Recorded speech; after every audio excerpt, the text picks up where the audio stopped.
What's going on, y'all? Polo Sports Talking Entertainment back again with another one. Make sure y'all hit that like button, sub to the channel if you're not a member, and also hit them notifications so that you're able to get all of my content and as well as all of my videos. Now, I'm talking to some of these fake ass Warrior fans. Okay, you know who you are. Uh, you know, what pisses me off the most is when you have a whole bunch of people that just hop on the bandwagon just because they're winning. And the reason why I'm doing this video is because I heard Two Raw talking about this in his video, and I'm glad that he put it out there because it needs to be said. Listen, I never seen the most Warrior fans until they actually started winning the championship, right? They, when they got when Steph Curry started becoming a household name, and I mean in the NBA because he was somewhat of a household name when he was in college. Then it just amplified once he came to Golden State and everything. Well, he started to come into his own because a lot of people really didn't think that Curry was going to make it in part to the injuries that he had sustained to his ankles early on in his career. But I want to go back to just the time period in the late 80s and early 90s, okay? Now, in case you don't know, Run TMC was compiled of Tim Hardaway, Mitch Richmond, and Chris Mullin, okay? Uh, these guys, man, they were entertaining. They were entertaining and they were phenomenal, right? Uh, of course, Don Don Nelson, who became known as his style for the fast-paced running gun style, sort of like what Jack Cheney. I mean, I'm sorry, Jack McKinney was to the Lakers. He introduced. He doesn't get a lot of credit for introducing the Showtime style into the game. Um, you know, yeah. What's up, True Viking? What's up, Big Who? The OnlyFans was the rappers from the Bay Area. Yeah, you crazy man. But okay, let me just get back to everything right now. These guys, man, they started in '89 and they became at one point in time they became the league's highest scoring trio, and that was in I want to say the 90 it was 1990 91 season. Uh, I used to watch them, and my personal favorite of the trio was Tim Hardaway. I didn't have a problem with Mitch Richmond, nor did I have a problem with Chris Mullin either. Uh, as a matter of fact, I felt like Mitch Richmond might have been way more successful had not Jordan been in the league, and if he didn't spend all those years in Sacramento. He was very, a lot of people very underappreciated as a shooting guard, and I felt like he was robbed of some successful years while he was with the Sacramento Kings. But that's neither here nor there. Uh, you know, initially they didn't. They went after Mullen in '85, I think it was. He came out of St. John's, and then of course uh, Richmond came out in '88. And then the very next year it was Hardaway who came out at 89, and then that's when uh, Don Nelson started to come with that style that I just mentioned, Nelly Ball. Now I looked at Nelly Ball kind of in two different aspects because he doesn't get credited a lot for what he brought to the game in terms of being able to play positionless basketball. What's up with it, Alex? I see you in the building. And I know Alex is a Warriors fan. I know he's a real Warriors fan. Not one of those fake ones. Um, he would actually, in my opinion, get guys out there. Well, he would revolutionize what we know as positionless basketball because you would have guys out there that were playing pretty much out of position or whatnot. And I'm talking about they would all be, big sizes and stuff, you know what I'm saying, 6'8", 6'9", and everything, and still being able to be accustomed to what, he was running and everything. And so and they would be like, why you got like four, power forwards out there or something like that. Some people would make, that kind of statement, but it worked. It seemed to work sometimes, and now you see that more now because you see centers being able to stretch out, being able to stretch the floor and stretch fours, things of that nature. What's up with it, Grinder? Um, but then, you know, the the thing about it is that I felt like they had a good chance to actually make it during that time, you know, and he took over he took over as the vice president, and then he at one time was the coach and the general manager, and this was like in '89 and stuff. And you know, in the beginning, they of course they led the league in scoring, and I also want to say this too. What a lot of people have to understand about Run TMC, when I had mentioned that trio had the highest scoring average, people have to understand that these guys all were good for a dub. Okay, Tim Hardaway, Tim Hardaway, and he wasn't that prolific of a scorer just yet. That's what people got to understand. He was more a playmaker, being able to slash things of that nature, and of course he had the killer crossover, which he doesn't really get credited for a lot either. But Hardaway was averaging 22.9, 23.9 for Mitch Richmond, and 25.7 for Chris Mullin. Okay, and that was the highest trio. So when we talk about a team like the Golden State Warriors, today, you know these guys actually, I'm not going to say they were better, because that's not what this is about. But I'm going to say that these guys, in terms of scoring, when they talk about Chris, I'm sorry about that. When they talk about Tristan Thompson or Klay Thompson, I'm sorry, Klay Thompson and Steph Curry or whatnot, those were their scoring punches or whatever. But these guys, they actually had three scoring punches, and then of course Tim Hardaway was able to come into his own. And and listen, I don't want to sit here and just say that the Golden State Warriors, it was just all about them, because it wasn't. They really had a lot of potential.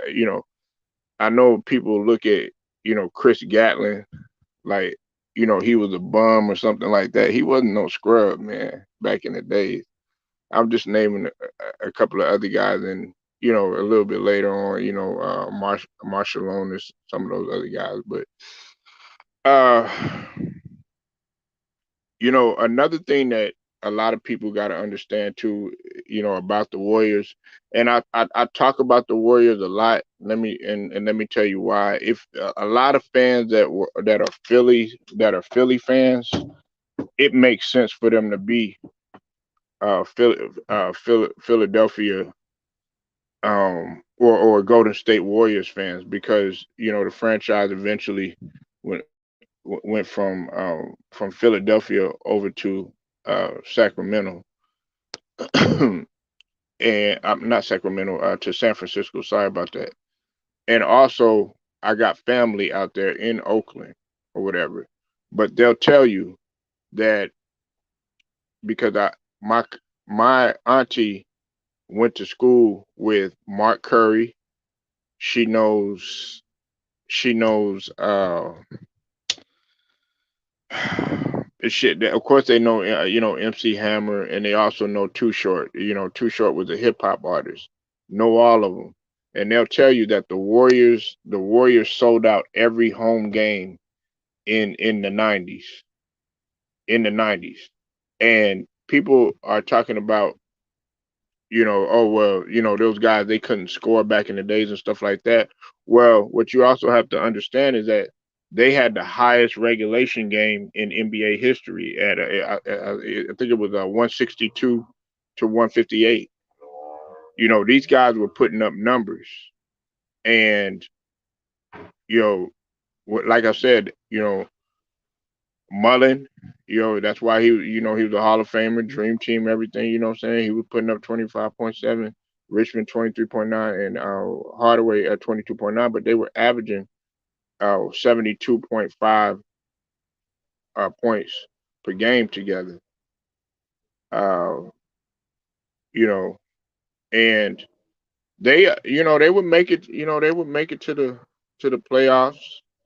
But they were always getting bounced out because they were playing some good teams in the West. Whether it was San Antonio, uh, or the Lakers. You know, because you got to remember that David Robinson was playing during that time, and then this was the Lakers. They still had Magic Johnson during that time. That's when the Showtime era started to kind of dwindle down and everything. They still had Magic and Worthy, but the team was ultimately broken up. A lot of people were upset that Mitch Richmond had got traded, and they ended up getting Billy Owens. And I do like I used to like Billy Owens. Billy Owens was nice if you knew about him. Uh, but I just wish that team would have stayed together. Talking about the Warriors history, and what could have became of them. And then also later on, when they got like Weber, and when they had Chris Webber, when they had Latrell Sprewell, they had some dynamic players. And at one time, uh, Chris Webber, he had came in and took the league by storm, because they had never seen a power forward be as mobile and be able to pass like him quite like that before. And I mean, yeah, you had Charles Barkley, but he came in, like on some occasions as a raw, athletic, uh, passing, big man, so to speak, passing rookie, was able to come in and bully some of those guys that he was playing up against.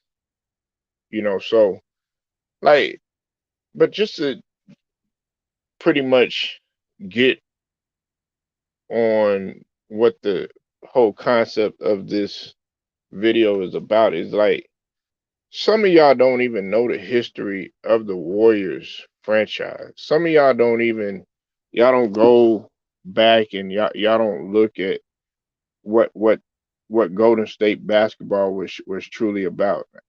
I think the furthest y'all probably go back is maybe to the Monte Ellis days, or when they had Baron Davis for a short stint, or when they had Steven Jackson, or even Al Harrington for that short, period of time. But to call yourself a fan, you know, you're not a fan. You're just a fan of the player. It's just like when Kevin Durant had came there, when Kevin Durant had came there, I noticed like an amplified amount of people that had came there. And they were like, "Oh yeah, now we're Warriors fans." But I'm just like, man, like, can you stick with the franchise and not the player? And so that's why I wanted to bring this up because like Alex is right here. He's a true Warriors fan. Anytime I talk about the Warriors, I notice that he shows up. But what's up with it, Grinder? I'm good. What's going on, bro? Just chilling, man. What's up with it? I had mixed feelings about the Warriors because I would say what could have been if they would have kept them three players and you add Weber. And picture if you add Weber and Billy Owens and have a strong bench. What could have been? Then you get a big man. When they are starting five and everything. Have Owens come off the bench and you throw a big in there. They don't have to score that many points, but get a double double, maybe 3, 4 blocks. And you had Billy Owens coming off the bench like six man. And had they been strengthened, what could have been? That's one of those teams, y'all, in the 90s.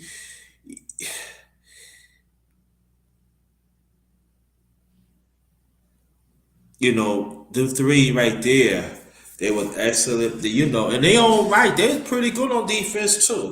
We gotta cannot take that away from them. But what could have been? Because each of them was playmakers.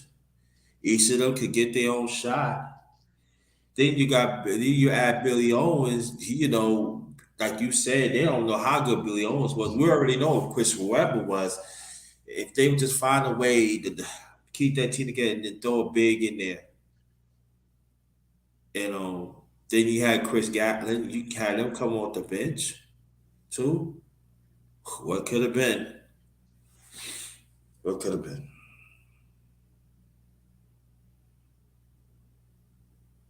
Really? Right. So what do you think about the history of the franchise though, Grinder? I think it's a very rich history of the Warriors that the current Warrior fans tend not to respect. The Warriors got a championship in '75 of a black coach named Al Atlas. That's the same Al Atlas that plays with the late great Will Chamberlain when he scored 100 point back in '62 in Hershey, Pennsylvania. And we don't give him credit either.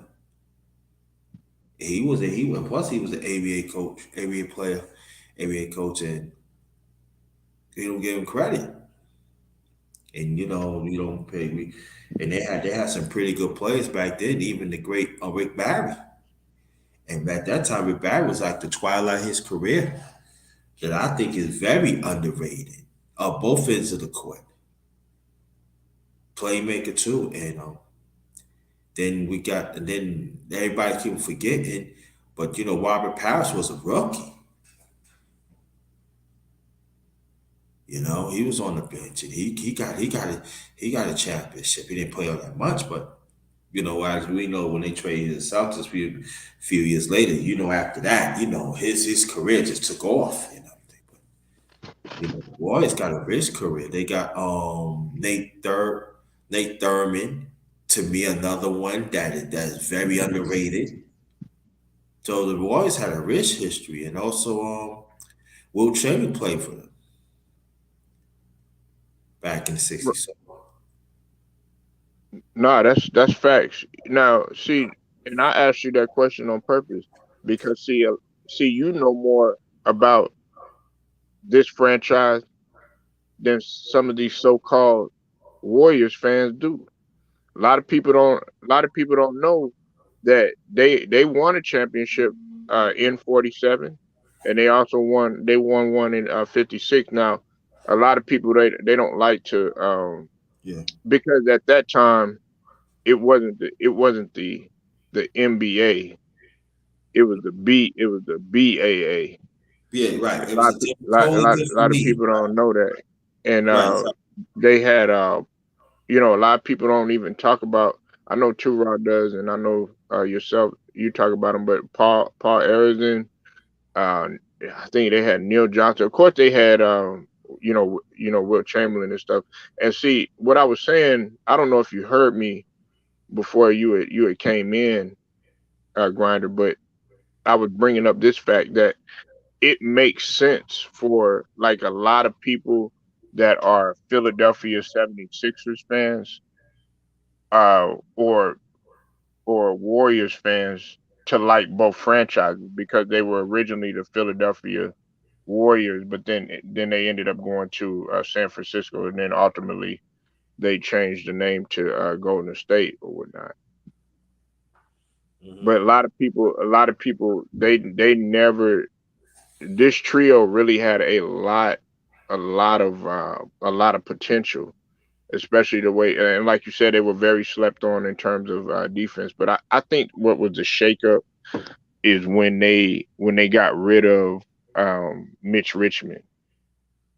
And Mitch Richmond, he was seen as that guy next to Jordan during that time when he started to come into his own in Sacramento. But you just didn't really get a chance to really see it that much because the Kings they weren't good.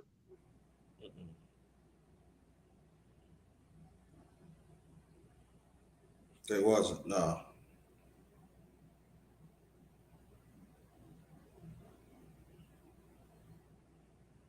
You know what I mean?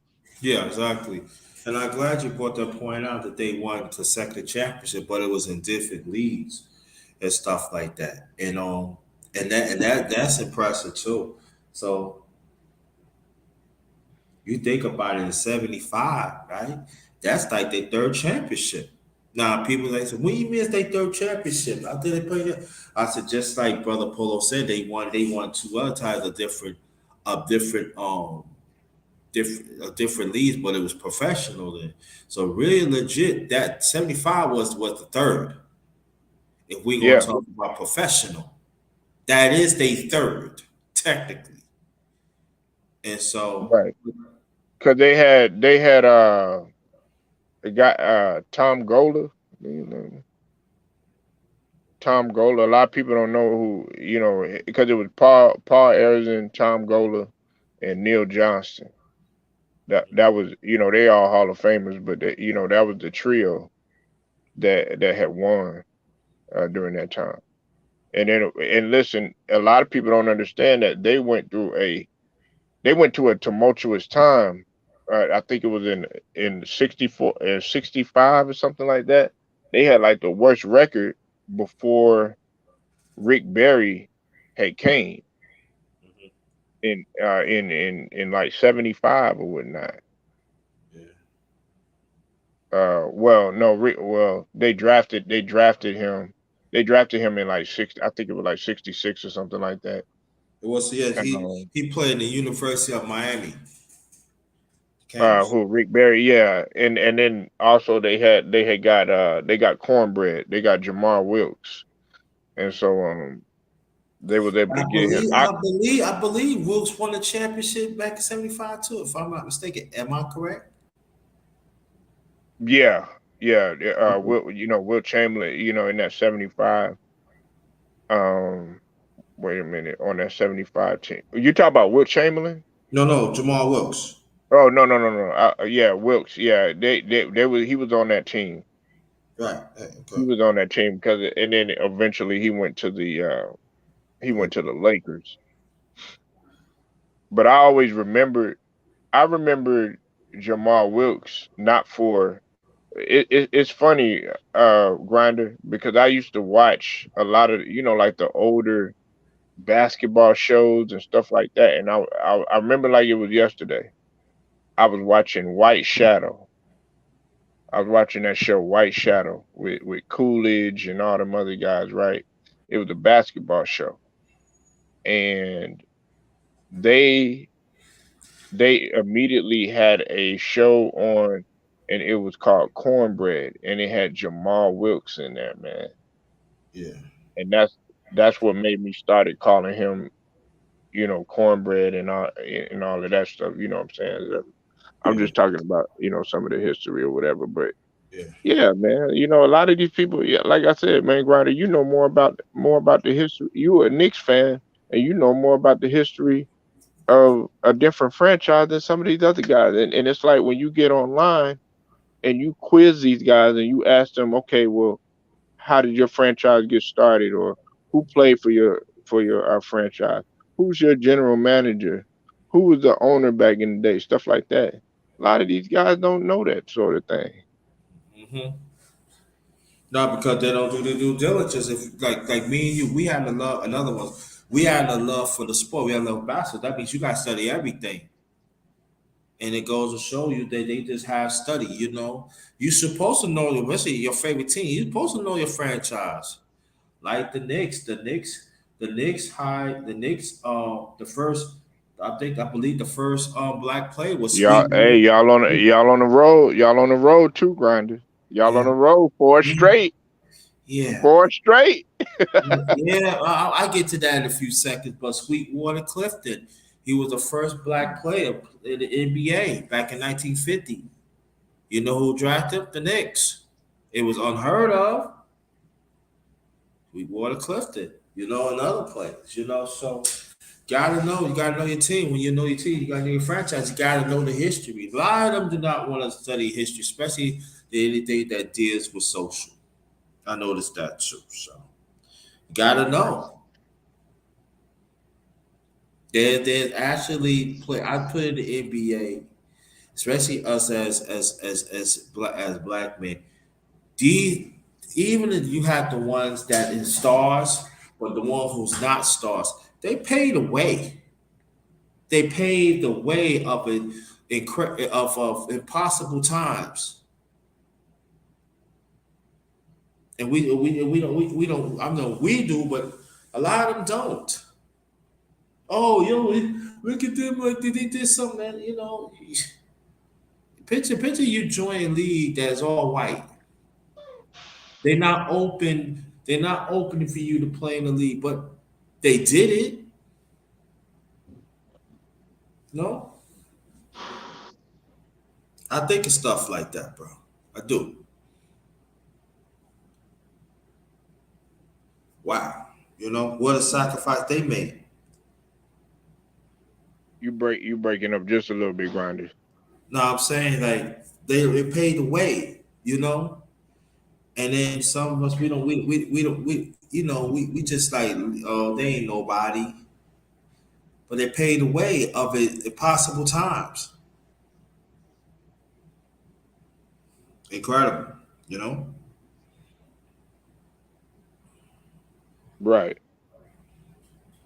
I mean, the way that I look at it, like I try to at least know, the fact that they're coming out with um the docu series for the Lakers, I think is real instrumental because it goes to show you, like I'm glad that they show, because in the docu series, Grinder, what they show is they show, they go in depth in history of the Lakers franchise, and some of these guys that call themselves Laker fans and all, they don't even know what the Lakers tradition was about. And you'll ask a guy, okay, like with Showtime, I'm glad that they put in the docu series that it wasn't Pat Riley that instituted the that format of Showtime. It was Jack McKinney, but Hmm. unfortunately, he his time was short and everything with the Lakers, and then that's when they brought in Pat Riley. Even though Pat Riley, he took it to another level, and then you add the practices. His practices were grueling and stuff like that. It worked, you know what I'm saying? But a lot of people don't, they don't tend to talk about that, or they don't talk about the fact of how Red Auerbach was seen as, this guy that was pretty much a bully in a sense to what Jerry Buss, what his ideals were and where he wanted to carry the franchise and stuff like that. But to be able to do that, because this is the thing, this is the knock on. I'm not gonna say the knock on Larry Bird, but this is the thing that I would give Magic over Larry Bird is the fact that he was able to repeat. Magic Magic was able to repeat, and Bird unfortunately did not. You know what I'm saying? And so to me, like being able to repeat and go back to back, that's even better. Mhm. Yeah, that is, and that back then was unheard of. You know what I mean?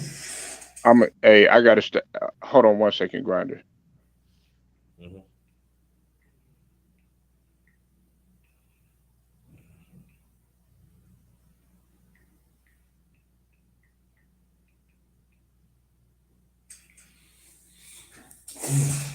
Give me some. Wow.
Okay, that was my bad. I'm back now. What's Wow. going on, Young? How you feeling, man?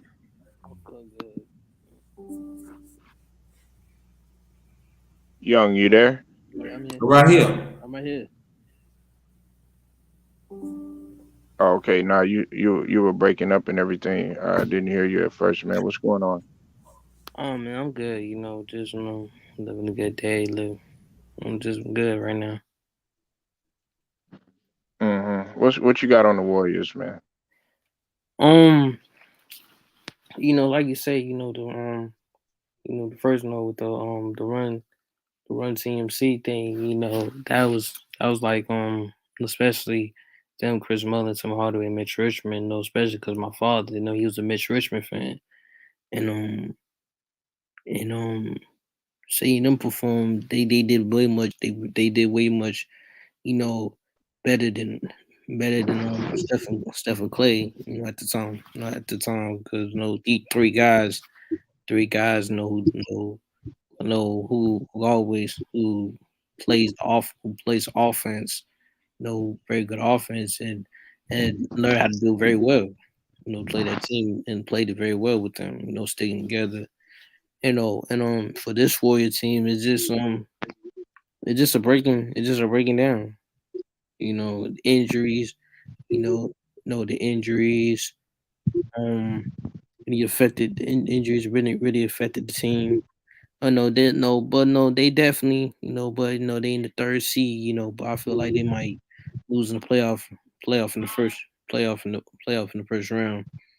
And I know I feeling like they like they're like they're like hitting low at their worst time of the season. And like I said, with the injuries and Clay, Clay, sometimes he hadn't been the same Clay as he passed.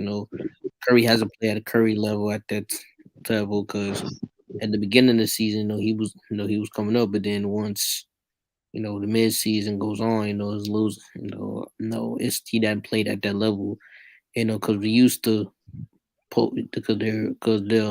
they're used to posting breaking the 3-point record. No, but I can't see them teams beating a team like Grizzlies Suns at the point. With this team, if they don't shake this up. Um, I feel like I feel like it's another loser season for the Warriors. Well, the fact that they're still ranked number two in defensive efficiency, I think is still quite impressive, considering the fact that they don't have a legitimate, big man. I mean, they have Looney and everything, but let's just call it what it is. They were banking on the fact of Wiseman coming back, but unfortunately, he's not coming back because of the torn meniscus or whatever. Also, I think what else is instrumental too, man, is that everybody's, talking about, Clay and, he hasn't been the same, stuff like that. I said from the beginning, young, and I said this too, Grinder. I said the way that they were bringing him along was not good.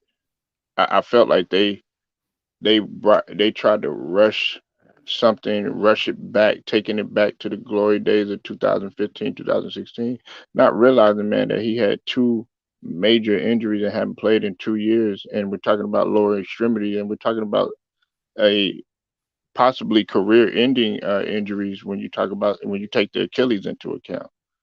So a lot of people, they're talking about uh, Clay Thompson, should he come off the bench and all this other stuff. Hey, if he did, I wouldn't be mad at that. And then of course, Draymond. I don't think Draymond is 100%. I think he's still having back issues and stuff like that. So, like I said, they're not gonna. In my opinion, they won't be successful without a legitimate big man in their lineup, because you got to think about it. The Suns, they got two legitimate big men in their lineup. You got to think about the Memphis Grizzlies. They got legitimate big men in their lineup.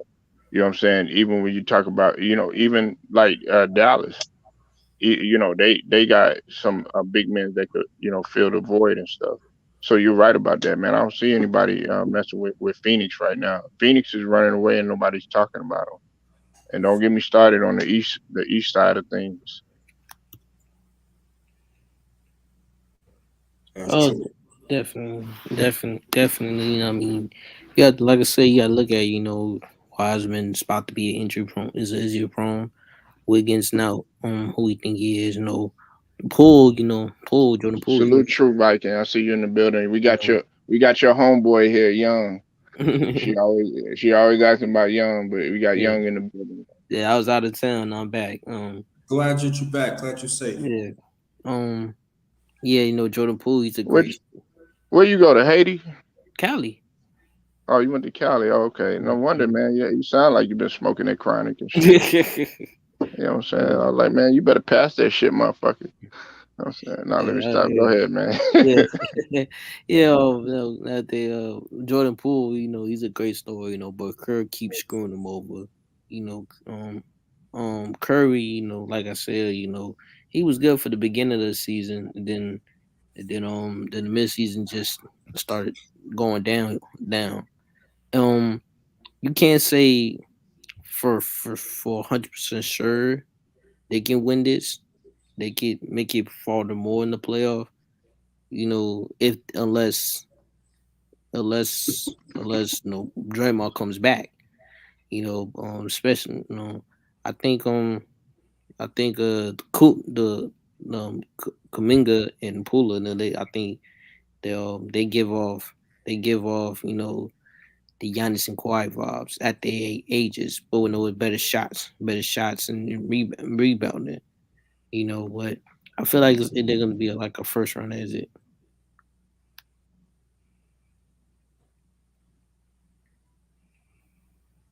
Yeah, like well, so I mean, are you taking the Jazz? Are you taking the Jazz or the Mavericks as a threat?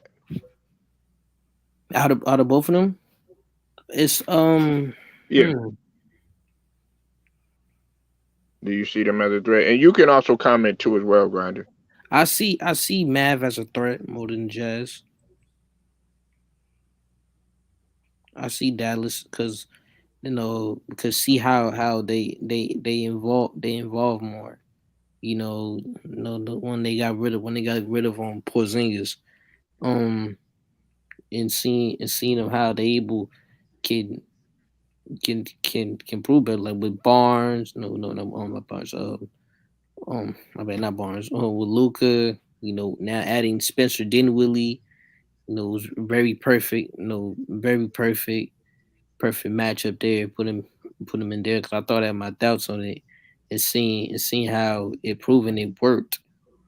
Definitely, definitely like that. And Brunson, that backup point guard Brunson, really liked him. When he got played against the Lakers, seeing how he plays, really like that. Definitely, I feel like Dallas is more of a threat to me than the Jazz.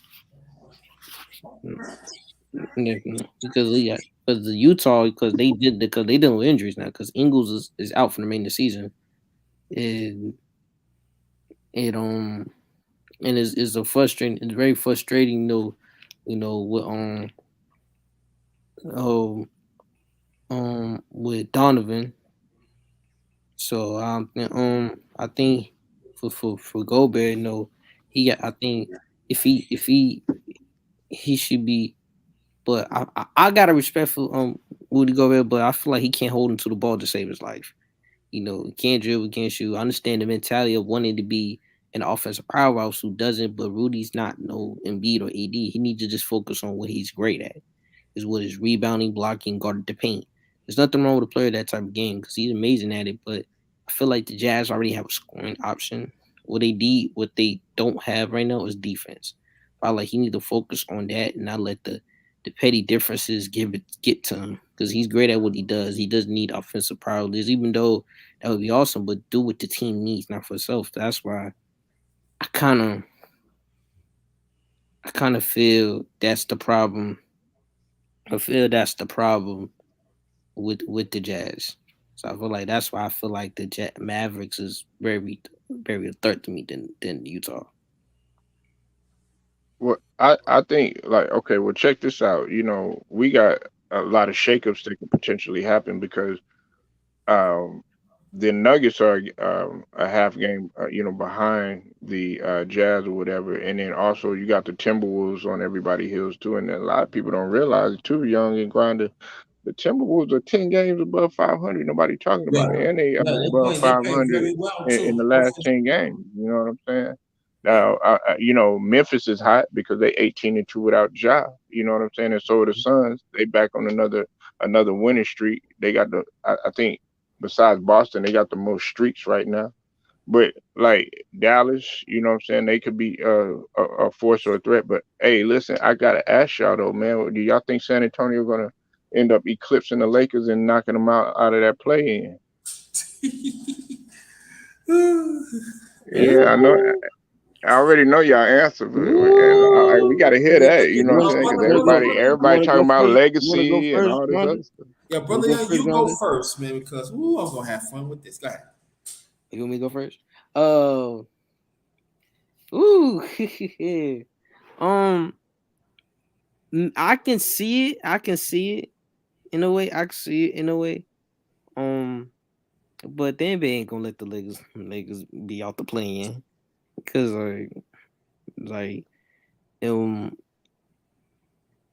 it's gonna really hurt. It's gonna really hurt. It's gonna really hurt the leg. It's gonna really hurt everyone's legacy, not just Braun. AD, Russell, all them team, all that Lakers organization is gonna really hurt their legacy if they miss the damn playing with a team with a team with the with a team with Greg Popovich who has a young DeAndre Murray, who's really improving. who just improved. Hell yeah, he leading the league in steals. Making really turn the team up. And people really sleeping on that. And so I feel like Lakers need to. I feel like now because LeBron's out. Yeah, because LeBron's out, and They played Dallas tonight, and he got the yeah, ankle. yeah. So whew, But Paul George might be coming back though, young and grinding. yeah, Yeah, yeah. yeah, yeah. But I'll answer this, Grant. I'll ask you this question. Andy. Like, do you think missing the play in will hurt the Lakers? Not just LeBron, AD, Russ. Do you think it will hurt the legacy?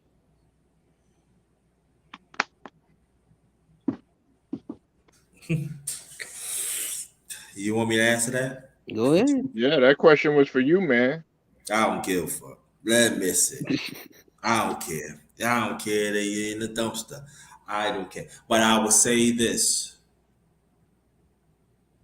I want Dwight Howard to leave. He don't deserve to be on that team. Let him leave. And I would say this too.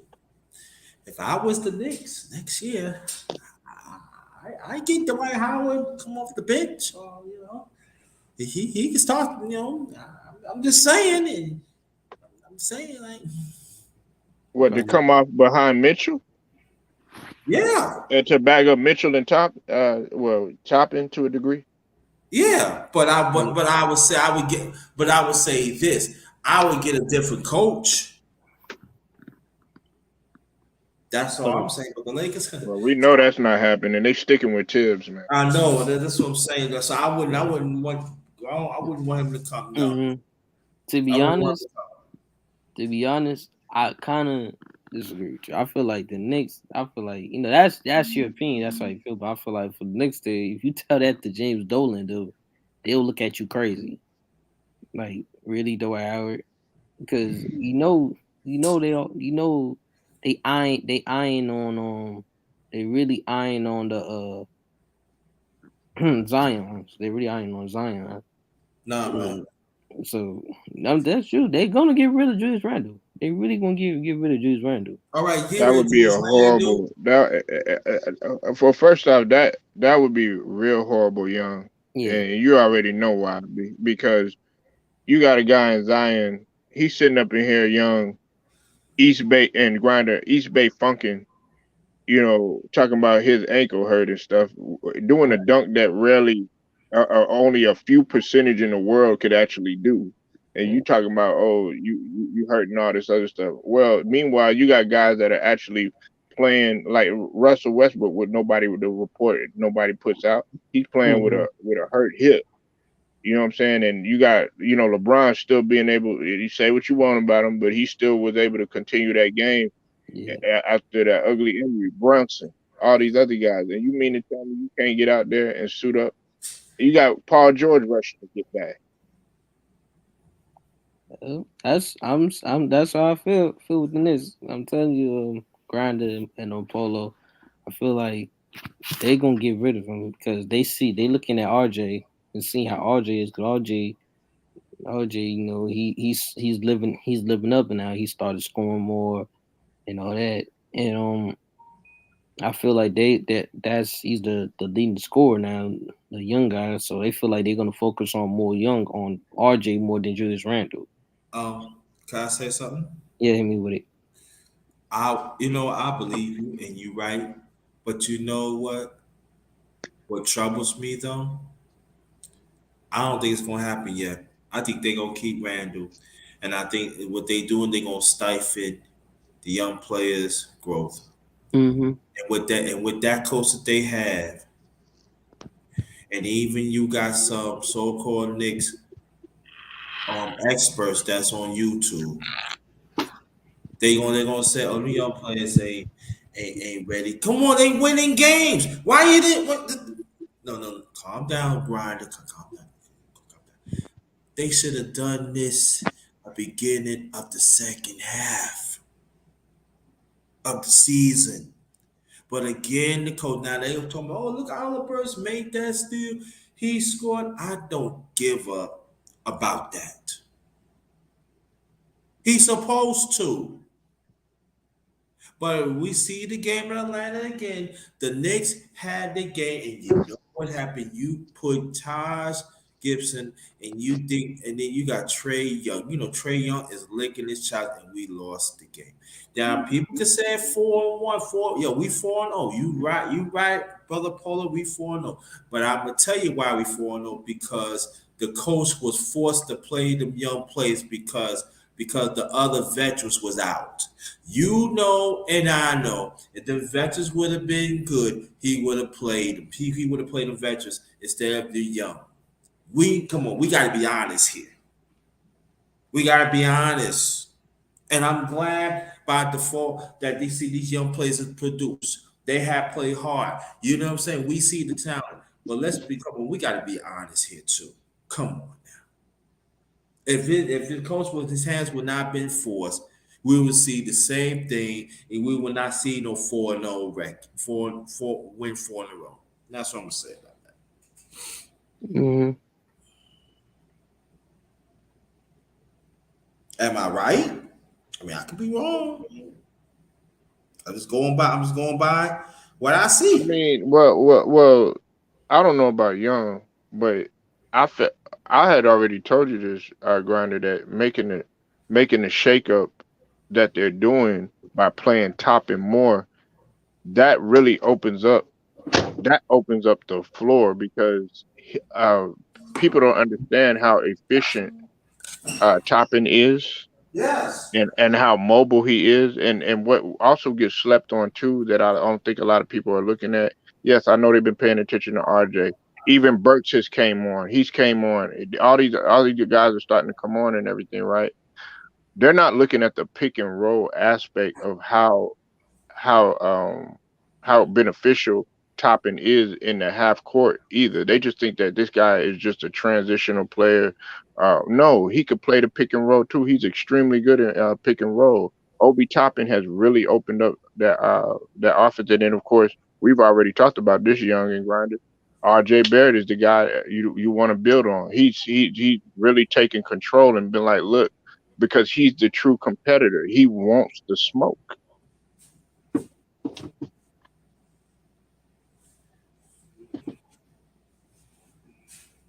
Stephen Green, you said Zion faking his injury. He don't want to play on a losing team, and he wanted to go with a winning team. Well, I mean, they're actually doing. Uh, I'm not gonna say better or nothing, without him, but people thought that the ship was just gonna completely sail. They're in ninth right now. They're above the Lakers Right.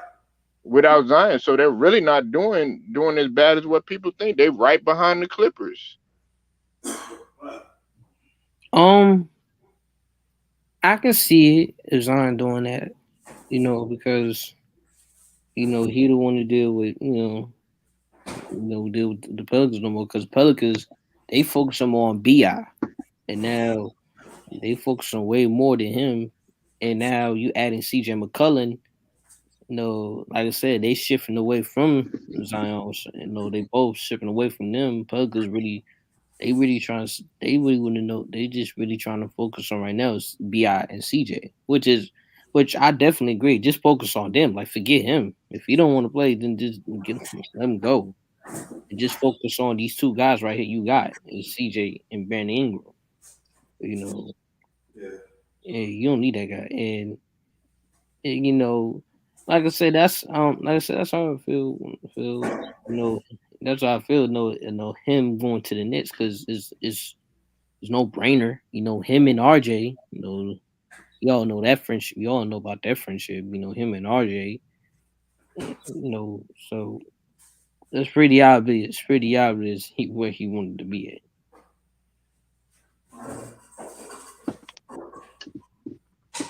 I think even a move like, hey, well, let me ask you this, Mm-hmm. and I know some people probably gonna disagree. Young and Grinder, you could answer this any way that you want to, in any order. I I think a good player for New York would be Bi rather than Zion. I think Mm-hmm. I think what's the name would thrive in New York? Huh? Brandon Ingram. Bi. No, Mm-hmm.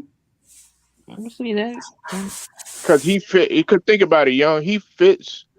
He fits that style. He could play up tempo. He could play in the half court. He could catch the ball in a triple threat. He could do so many things. And him playing and he could handle the rod. You know what I'm saying? He played in a big market already. He played in New York. He got hit with you know what I'm saying, guns blazing when he first came in. Mm-hmm.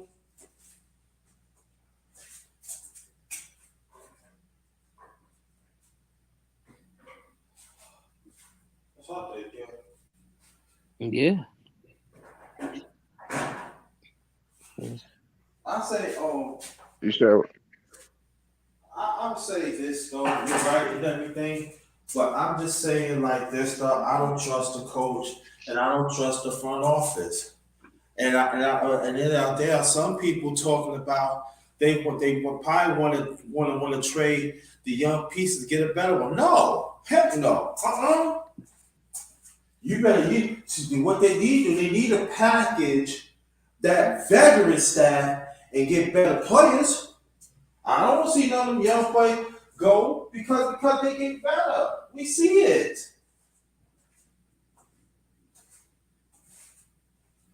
We see Obi playing back. He doing it well on both ends of the court and everything. His 3-pointer, all right, it's not all that great, but it's improving. But I don't trust that coach, and I do not trust that front office. I don't.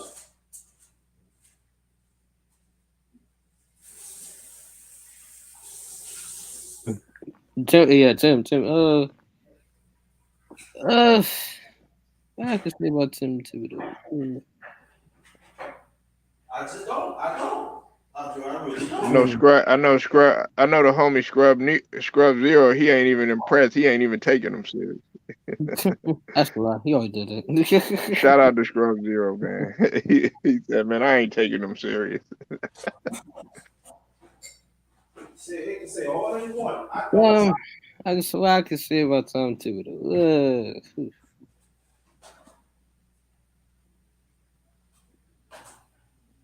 I mean, he was coach. I mean, he was named coach of the year in 2021.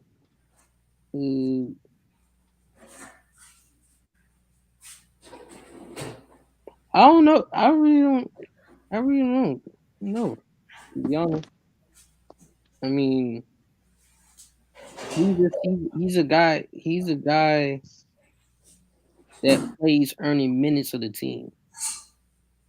You know, because when you look at him, when you look at him, he'll be the person that play Tom Gibson more than Obi Toppins. You know, and I know why. And people Yeah, I know. because he thinks that Todd Gibson, their roles can still play that like that when they was in the Bulls. Him, Todd, and Yeah, so he already got that connection there. So it's gonna be a loose situation with the young players. You know. So he still thinks in his mind that Derrick Rose and Todd still got it. You know, but you got to know that it's a new year. This new generation now. It's a new generation for young players. Let the young players eat. You know, let Obi Toppins eat, man. Let Emmanuel go in. Let him do his thing as a point guard. Like, you know, let these young players evolve. Because you don't let these young players evolve, and seeing them get hurt like that, you know, and seeing them wasting talent, you know, that's a problem right there.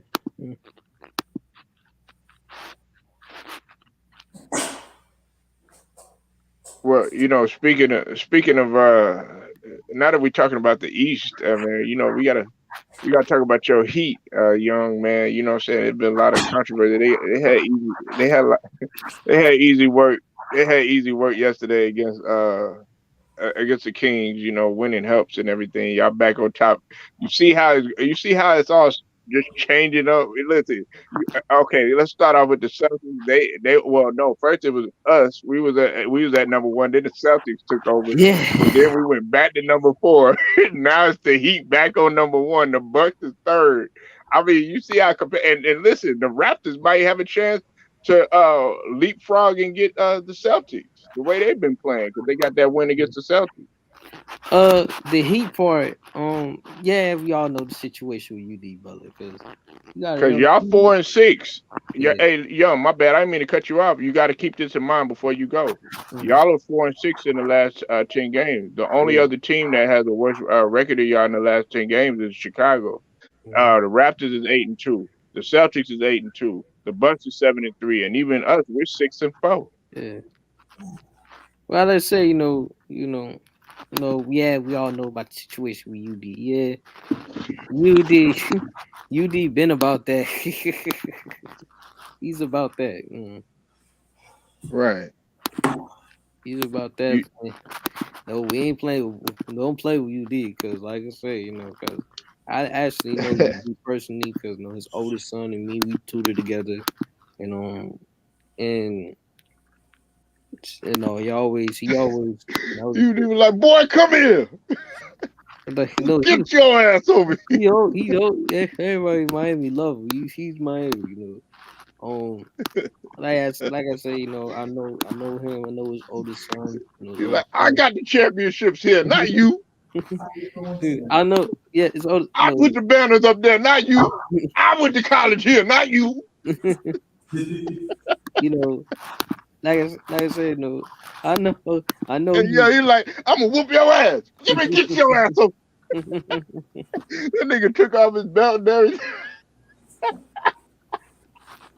Yeah, man, you Let need me first. stop, man. Nah, you need.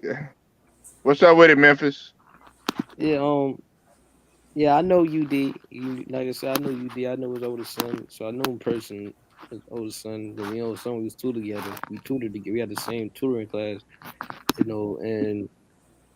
and I look, seeing, remember watching. I remember I saw him before when I was a kid. It was like, goddamn, a goddamn superhero, like a superhero, because like he really, because you gotta know my AD and the UD, he's from here, so he's like the mayor in Miami. So you don't want to play, you don't want to go in the bad side. So He could go anywhere, huh? Watch Young. He could go over there and get a plate over there, in little yeah, Haiti. You there, know what I'm saying? Eat good so with all the Haitians doing yeah, security every, for him. whole Florida respected that man. That whole Florida, he eat, breathe, sleep Florida. So that's why I said you don't want to get in his bad side because if he tells you chill out, you chill out. If he tells you yo shut up, you shut up. Be like, look. He's like, man, let me make a phone call to little Haiti. Like he can make a phone call quick. Oh, you want to what's play? Oh, good you want with to play? y'all? Like, oh, you want to play? Oh, look, I got the phone. Right. Yeah. You, But that I feel that was the best Heat basketball played in a while. Giving energy on both ends of the floor. The ball movement, the team play, hustle defense, and not taking our foot off the gas when we up big. I feel like we should like help. Let's hope we get that. Keep that energy up when the playoff comes. And I was like, finally, we snapped that. We snapped that 4 game straight. No, but that whole situation, did getting people's heads a little bit until once we start able to relax and start playing Heat basketball with the Kings. That's when we get our mental. You know, and the Raptors. Like you said, for the Raptors, Scotty Barnes. Whew, that man, Scotty Barnes, and was really and Siakam really proved himself right yeah, now. see, I can put up 40. That's the Yeah, guy you gotta be talking. He put up 40 again. But I know it's against the Celtics. They ain't have man, Tatum, no, they they have were Williams, in the they didn't have street. They Brown, were but in the show. They were in the street, because and I didn't Yeah. like how that damn. I mean, I don't like how that damn. I don't like but how I, that damn these I refs, man. I hate hey, the refs. Young, let me ask you, do you think Bam is a candidate? Do you think he's a candidate for DPOY? Defensive Player of the Year. Him and PJ Tucker. Ooh. Because Yeah, now, because you know yeah. Robert Williams, I had Robert. Listen, this is who I had it. I had Mikal Bridges. Then I had Robert Williams, and then I think after that I had put I think I gave consideration to Marcus Smart. But one could argue it's kind of interchangeable because of what the guys have been doing. But Mikal Bridges is still my runaway though. I feel So you ain't definitely. putting Jaren Jackson Jr. in there? No. Well, I feel Bam, he's up there. He's up there. But I feel Yeah, they're he's in not. top three, but I Yeah. don't think he's done as good Now, yeah, I feel as like they're not. Robert Yeah, I Williams feel because like he's not gonna get. Yeah, I feel like. he's number one in defensive Yeah, I feel like they're ranking. not. Yeah, I feel like he's not gonna get put over Giannis really and Mikal Bridges. But I feel like Mikal should win it. And as far as the big, like the big men always get some more. Like get some guards to get the award that he can get. Like Mikal Bridges get guards to play Somebody got a defense. lot of wind in the background. Mhm. Oh, my bad. I'm outside. So yeah, I feel like Mikal Bridges, he definitely setting approval, setting off approval, that some guards and some forwards can play defense as well, just like the big men. So definitely, I think he deserved to win that one. Yeah, and then with Mikal Bridges going down, I think that was a big loss. So I guess you could bump Jaren Jackson Jr. But Jaren Jackson Jr. I think he's leading in blocks, right? He's leading in blocks. I know he Who was you said? top Who you three said? at Who? one Right, point. right. Who you said? Who Jaren Jackson Jr. is he leading up in Trip blocks? is what we call him in the Bluff City. We call him Trip out here, man. Is he? Hey, man, I ain't gonna lie. They looking good without job, man. I guess they Yeah, he leading up in blocks. He's yeah. Yeah, he was leading in blocks. But the problem that I have with that is that Robert Williams was top three, and on top of that, he had the lowest defensive defensive rating. At one point it was Jared Allen, but then he took a hold of that. He was at 105. He was at 105.7. Mm. So I mean, he's in top three in both. In both categories. And on top of that, Memphis was they're in the top three in defensive efficiency. So I mean, but it's kind of tricky though. You know what I'm saying? But Boston was number one. It was Boston. They had the number one defense. And you got Marcus Smart over there. Jason Tatum is, I think, he was number four or number three in defensive win share. So I mean, it's like, man, you could be like Jaren Jackson Jr. I wouldn't be mad, but then you got to go with Phoenix being the number. No, it was Phoenix that was number one. I'm sorry about that. It was Phoenix. They had the number one defense, but they got the best record in the league. Like Hitman X said, they got the best road record. And on top of that, they got like two possible MVP candidates. And on top of that, they got a coach of the year possibly on there, and the executive of the year again.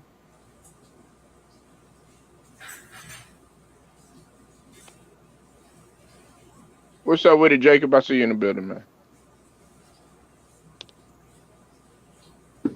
So it's like what I'm saying is, I think it's just like all over the place, man. In terms of who could be, but I got Mikal Bridges. I might be being a little biased because he's my favorite player on that team, though.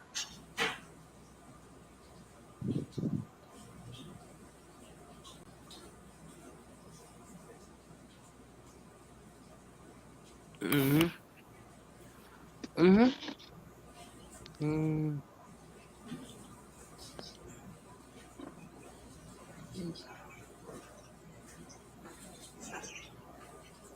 Oh, What you think, Grinder? well, what? I mean, like, That's what when you y'all want? know it's time to go. That nigga said about what? I don't know, I like, what just you said want it. me to say? Like, Nah, cause my thing was going in Oh, and out. I don't know, like, what you want me to you say? know, Like, that nigga ain't focused at all. He's like about No, what? no, my thing keep it going in and That out. nigga That's all focused that. on nigga. Man, your ass focused on some ass and titties right now. That's what No, it it's is. not. My thing Yeah, going in and yeah. out. Nigga, he like well, about what? Yeah, that's the only reason a nigga would take his focus off is about food, about drinking, about ass and No, titties, or about money. You know what nah, I'm my saying? thing was in and out, man. That nigga said about what? I could have Yeah, swore I but my said thing was like going fuck. in and out on Joseph's side. Man, what's up? I, can you hear me? I hear you now. Um, Young, you heard me? I can hear you now. No, no, no. I was talking to Young. Young,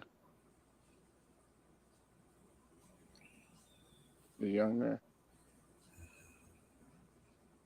Am I true? Am I going in and out?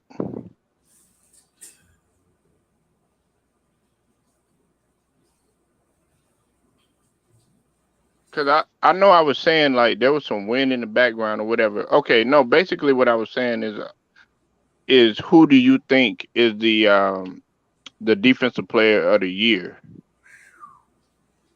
Well, it could be Bam or Mikal Bridges.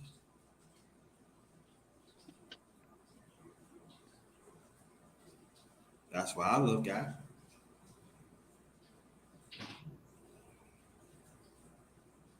Okay, so I don't know. True Viking would have said because she usually be the first one. I can't hear you.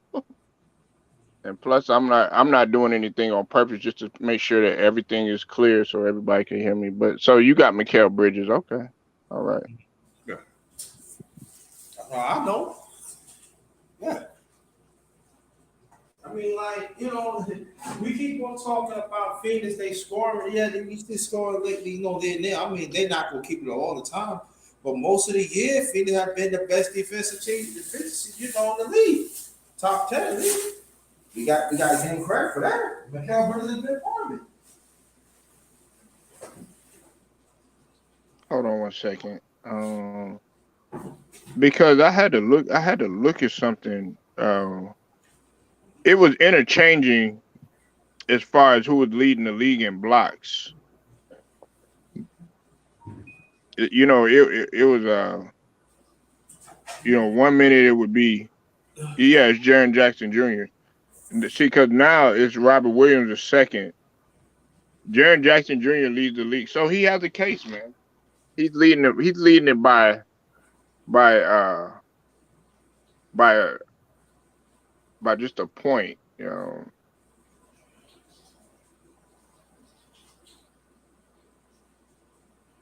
He's at 2.3.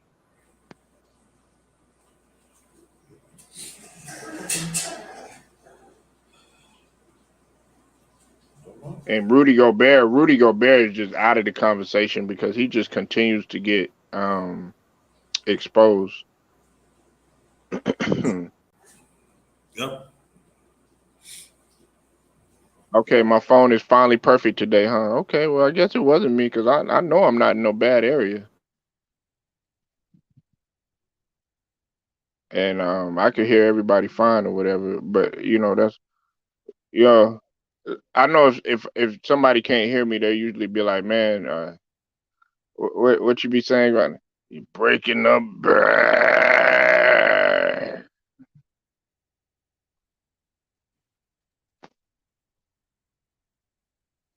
Okay, who y'all got as far as defensive player of the year, y'all? Alex and to the chat, True Viking. I already know who you about to say. True Viking. You about to say probably Robert Williams. You want to be all biased or Marcus Smart or somebody like that. Player of the year.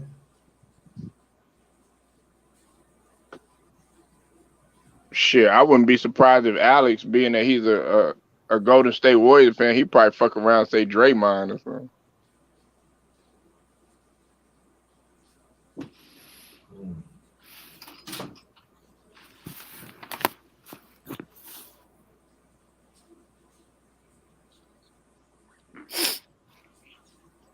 Player of the year. Yeah. I know. I have to think about it. Cause there's really no clean cut. Jacob Jennings in the building. What's good? Is he? See, no. Huh? I'm like, is he? I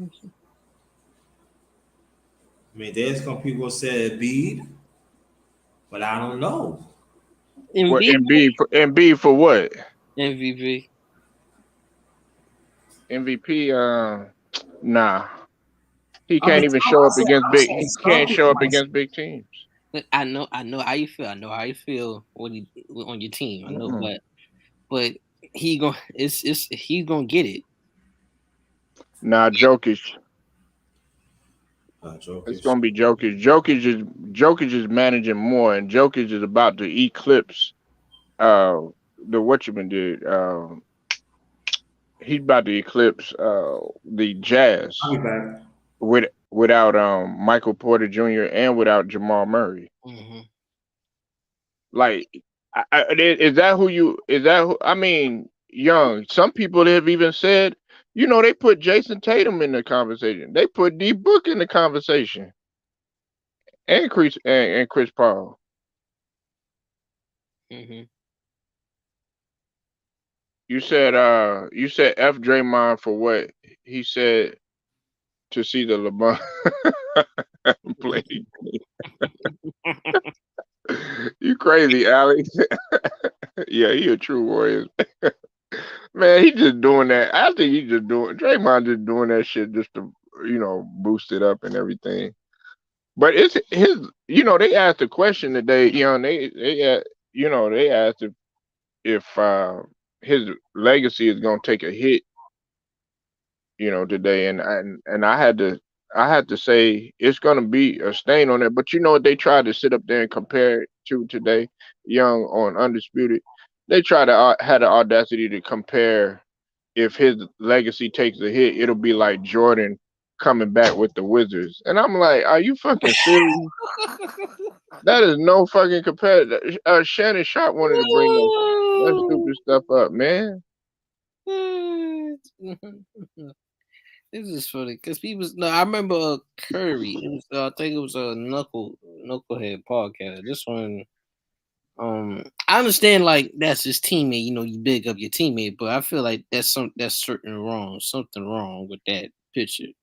It was like he said to us that Draymond's an all time great, and I'm like okay. But I understand that's his teammate. You're supposed to big up your teammate. But to me, no.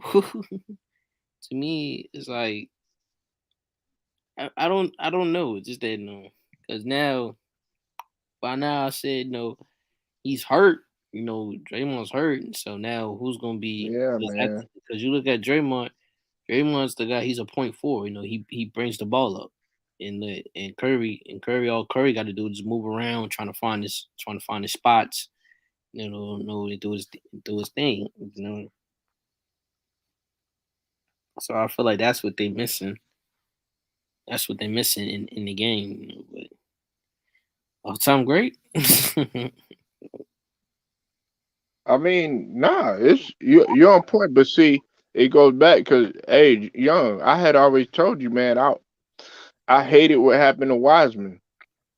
I hated what happened to him because it was like he was thrown in a situation to where it was like, okay, this guy, this guy, okay, he was a rookie. They throwing him into the fire and everything, and they expecting him to grasp that concept right away. Meanwhile, you got new guys on the team. Like at that time, you had Oubre. I mean, you had just you had Wiggins who was learning and all this other stuff. So I felt like it was unfair to him. It, what Wiseman gonna have to do is come back, and he gonna have to come back strong. And if he comes back strong and he grasps concept of that offense, man, oh man, Warriors are gonna be way, way, way more competitive. Because see, now you got to worry about a legit offensive threat at the 5. Okay, you got to think about it. You got an offensive threat, regardless of what people want to say. DeAndre Ayton is an offensive threat. I mean, the nigga put up 35 and 14. Oh, but you know what they say, oh, well, I'm not sure he can do this. And they get shit, 64% from field goal range. I take that any day. Carl Anthony Towns. I mean, he did that on Carl Anthony Towns.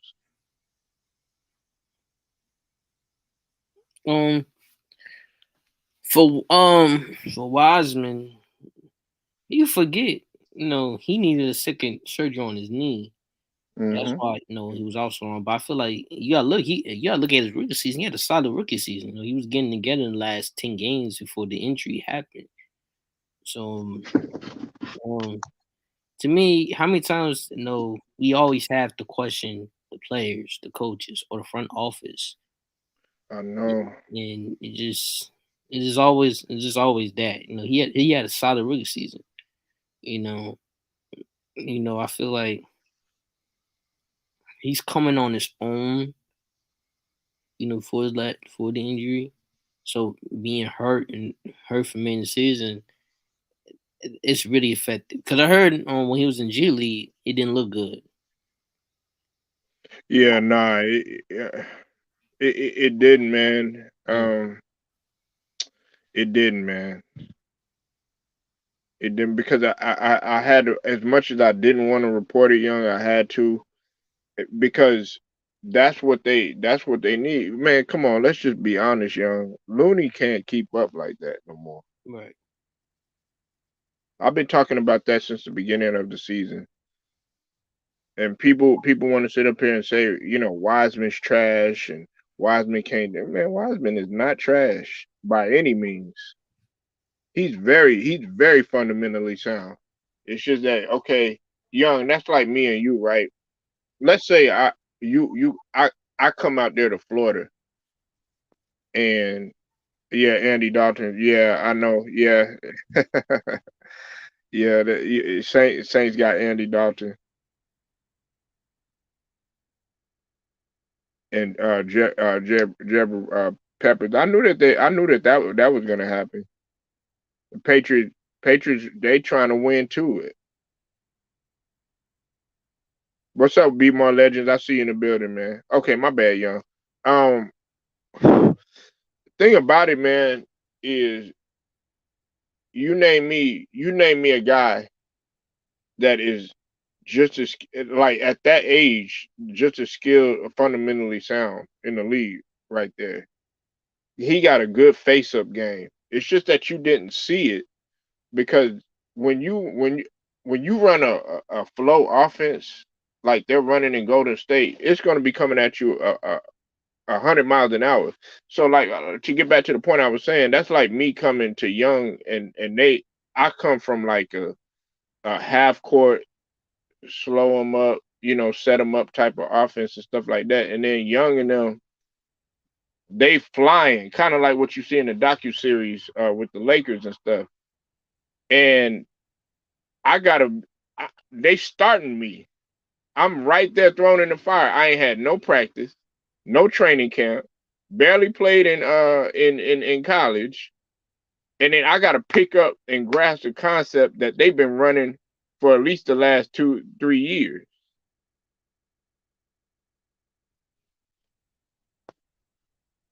So that's why, like, I give Wiseman somewhat of a pass. It'd be different if he was like a Greg Oden, not not staying healthy and all this other stuff every time you turn around and stuff like that. But that wasn't the case for him. You said Looney and Jericho got to this summer. I can't take it no more. Yeah, I know, I know, Alex. I really feel like y'all should go after it. You know who I think y'all should go after? Like a guy like Michael Porter Jr., man. No, I mean, not Michael Porter Jr. I'm sorry, Marvin Bagley the third. I'm tripping. Why all these motherfuckers got 3 names and shit? Like, it's either Marvin Bagley the third or Robert Williams the third or Michael Porter Jr. God damn. Oh, you told Jacob you ain't never scared, True Viking? Uh-oh. She said she want that smoke, Jacob.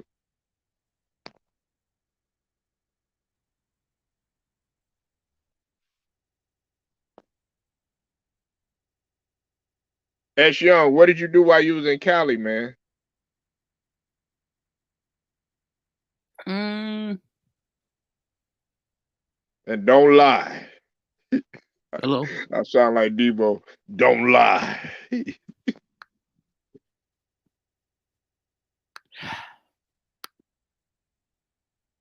I know you had fun out there. Where you at? Where was you? You was in South. You was in L.A.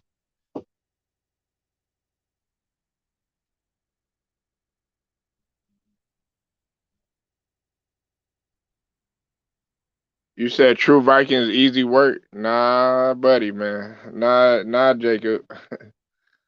You gonna have your hands full, bro. For real. I think that task is a little. That task is a little too tough for you. Yeah, but I think that see the thing with Bagley, I think I would want to put him in a winning situation because he came from somewhat of a winning situation coming from Duke, and to be able to go there and then go, to just losing and hasn't got the fair shake. Yeah, like okay, Christian Wood, like either Christian Wood or somebody like that. Yeah, I like that move. Christian Wood. What you think about that? Young Christian Wood to Golden State.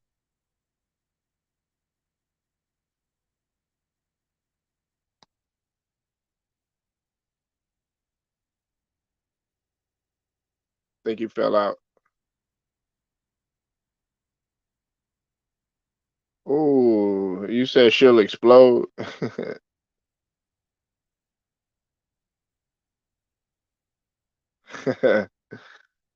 I mean, hey, that's on Young. You gotta ask him that.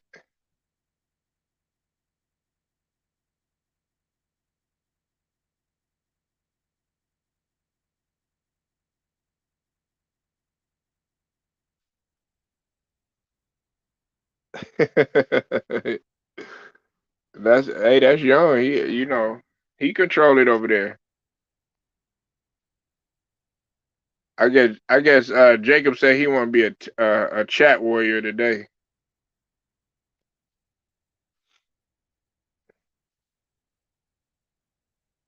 If ain't nobody gonna step in here in the next couple minutes, I'm finna go ahead and I'm gonna shut it down in just a little bit.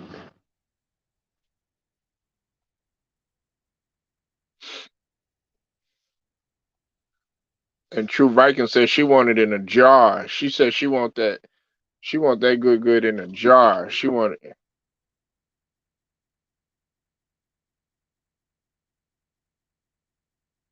Let me jump out the window here for man. Nah, man, come on, man. Don't say nothing like that, girl. I don't want to think about nothing like that, man. True Viking, I don't think you got a weak stomach. You said I've been hearing Warriors might draft more junior from Duke. Yeah, look, okay. See that right there, they shouldn't get more. Why would you go after Moore? You should go after Williams. Williams is the defensive presence. We've been talking. That's what we've been talking about, Alex. Williams draft stock has went up in this tournament because if it had not been for Mark Williams, we would not be in them games. You see how much of a defensive presence he is. That dude is a Goliath. And Baycott. Listen, and look, we gotta go. We gotta face them. Carolina versus Duke, but Baycott. Oh man, he's a force in the middle. He averages the most rebounds. He third all time in averaging rebounds in Carolina history, man. He's easily good for it. Hey, he had 22 rebounds the last game. Alex,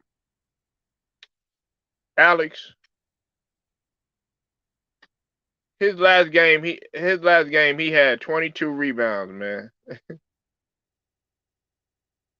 Absolutely destroy St. Peter's.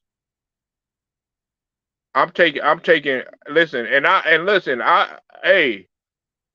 I'm not with Baycott. I mean with Carolina. But that dude right there, man, that dude is a force to be reckoned with, man.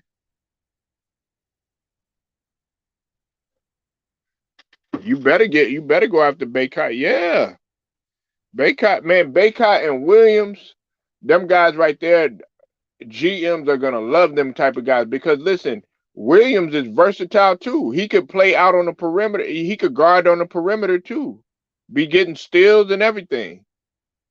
I mean, listen, Banshero's gonna go number 1, okay?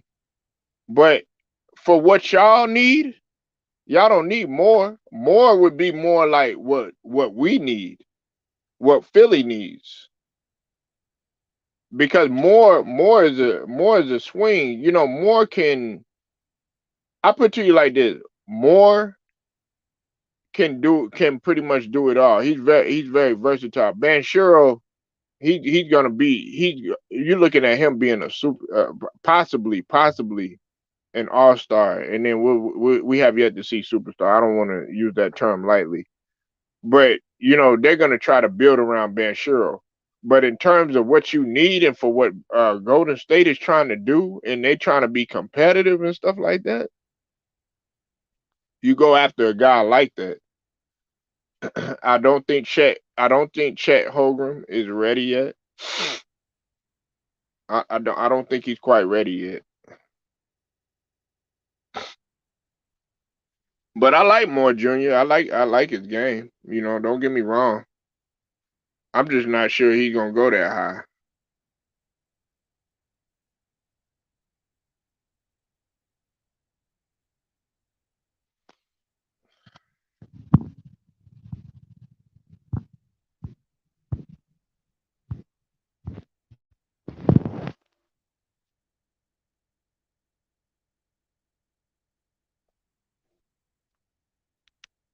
I know it's about you. Yeah, Baycott is a beast though, but yeah, besides that, man, I'm getting ready to go ahead and shut it down, y'all. I appreciate everybody pulling up. Appreciate Young and Grinder stopping through, and everybody else in the chat. I appreciate y'all pulling up. Polo Sports Talk and Entertainment. I'll get at y'all later.